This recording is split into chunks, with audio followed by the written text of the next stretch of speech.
கர்த்தருடைய பரிசுத்த நாமத்திற்கு மகிமை உண்டாவதாக. இந்த அதிகாலை வேளையில் இன்று நாம் தியானத்துக்கு எடுத்துக்கொள்ள இருக்கிறதான வேதவசனம் எபேசியர் 6ஆம் அதிகாரம் 4ஆம் வசனம்.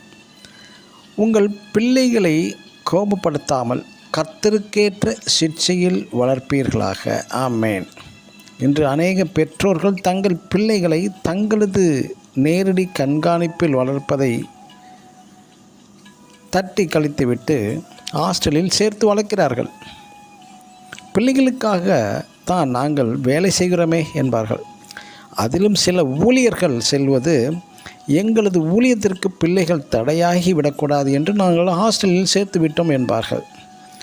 பள்ளி கல்லூரிகளில் இருந்து வீடு திரும்பும் அந்த பிள்ளைகள் கால தாமதமாவதற்கு பல காரணங்களை சொல்வார்கள். அது பொய்யா உண்மையா என்று அதை விசாரித்தல் வேண்டும்.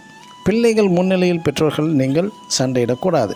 பிள்ளைகளின் முன்னிலையில் பொய் பேசுதல் நீங்கள் கூடாது, நடிப்பதும் கூடாது. இன்று அநேகர் தங்கள் குடும்பங்கள் முன்னேற்றம், பிள்ளைகளின் எதிர்காலத்திற்காக குடும்பத்தை பிரிந்து சம்பாதிப்பதும் தவறு. உங்கள் அன்பில், உங்கள் கண்டிப்பில் பிள்ளை வளராமல் தாத்தா பாட்டி வேலைக்காரர்கள் வளர்ப்பில் அவர்களது சுபாவம் பிள்ளைகளிடம் காணப்படும். அது அப்போது அல்ல. பிள்ளைகளின் வாலிப பிராயத்தில் வேலைக்காரியின் அந்த நலன்கள் வெளிவரும். சிலருக்கு ஹாஸ்டலில் வார்டனுடைய குணநலன்கள் வெளிவரும். பிள்ளைகளை பெற்றெடுப்பது எப்படி ஒரு கடமையோ அதைவிட மிக முக்கியம் அவர்களை சரிவர வளர்ப்பதும். ஒவ்வொரு நாளும் ஒவ்வொரு வயதிலும் நீங்கள் செய்த தவறுகளை அவர்கள் செய்ய விடாமல் பாதுகாப்பது, எந்தெந்த நேரத்தில் எது தேவை என்று பெற்றோருக்கு மட்டுமே தெரியும்.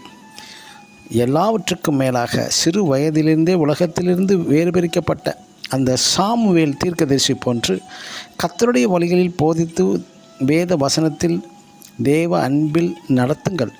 கண்டிக்க வேண்டிய இடத்தில் கண்டிப்பாக நடத்த வேண்டும்.